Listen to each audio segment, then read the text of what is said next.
What is up mabuhay mga kaibigan? Ako nga pala si Jeremy, nagbabalik. He is back. Jeremy Batawil.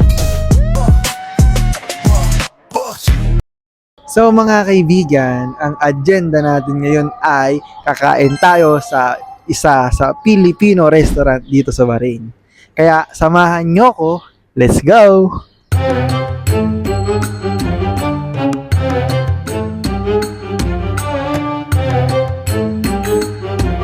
So ayun, dahil sawa na kasi tayo sa pagkain nila dito, puro biryani na lang. So ngayon naman ay mag Filipino foods naman tayo. So ayun guys, samahan nyo ko ulit ngayong araw. At tayo ay kakain na. Kasi tanghalian na ngayon. Tara! So ayun guys, nandito na tayo sa pinaka-affordable na Filipino restaurant dito sa Bahrain. Sa Goldilocks. Ayan na, pasok tayo. Kuya, isang adobo sa gata. Tapos isang kanin. Take away? Dito. So, ayun guys, nandito na yung order natin, yung adobo sa gata. Namiss ko to, Filipino dish. So, tara, banatan na natin. Let's go! Ingitin ko muna kayo guys.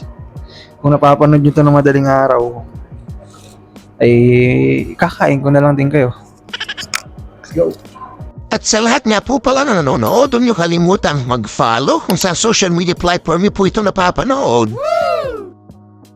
Ito na guys, kainan na tayo. Simulan na natin yan. First bite ng kanin.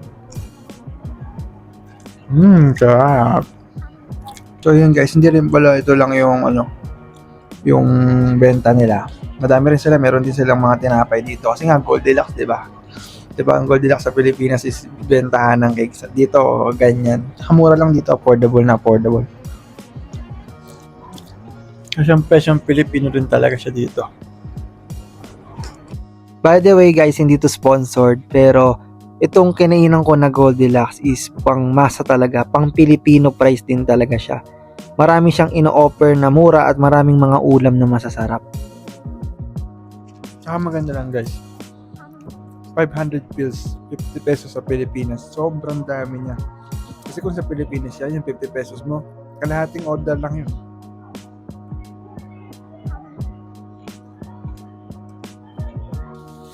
Bali yung lasa niya guys. Parang, yan, parang adobo sa gata. Normal na Filipino food. Di ko na kailangan kung ano-ano pa. Pero, authentic yung lasa niya. Talagang approved Filipino food. And sa mga Pilipino na nasa Bahrain, comment down below kung nakakain na rin kayo dito. And sa hindi pa, matatagpuan sila sa may Gudaybiyah Avenue. Tapos ito guys, busog na ako pero dami pang ulam. May natira pang ulam. Ayun guys, overall, ang review ko dito is 10 out of 10. Namiss ko talaga ito, Filipino food. Ang sarap-sarap niya. So, ayun. Hindi lang ako mapagsalita ng malakas kasi may mga tao pa sa paligid. Siyempre baka maingayan sila sa akin. So ayun. Sana nagustuhan nyo itong video na to. So ayun guys. Sana nagustuhan nyo yung food review ko doon. Kahit yun lang yung kinain ko. Siyempre lunch lang natin. Inaisipan ko lang mag-vlog. Kasi wala lang. Natripan ko lang para kompleto na tayo sa vlog natin dito.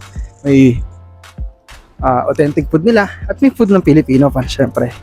So ayun, maraming salamat sa lahat ng nanood. Huwag niyo kalimutan i-follow ako sa lahat ng social media ko. Sa FB ko, Jeremy Gaming. Sa TikTok ko, ako si Jeremy. At sa YouTube ko, Miko Jeremy Batawi. At ayun, may take out pa tayo. Tinapa yan guys. Ano yan, panderegla sa Pilipinas. Sa amin, sa Cavite. Ewan ko lang kung anong tawag sa inyo. Tapos, ayun, maraming salamat sa lahat ng nanood. Hindi nyo kalimutang mag-subscribe at sumuporta pa rin sa akin. Pero bago ko tapusin guys, tingnan yung laptop dito. 13 BD. So, around 1.2 lang, 1.3. Ganun. Diba? Napakamura na laptop. So, ayun, maraming salamat sa lahat ng nanood. Thank you and bye-bye.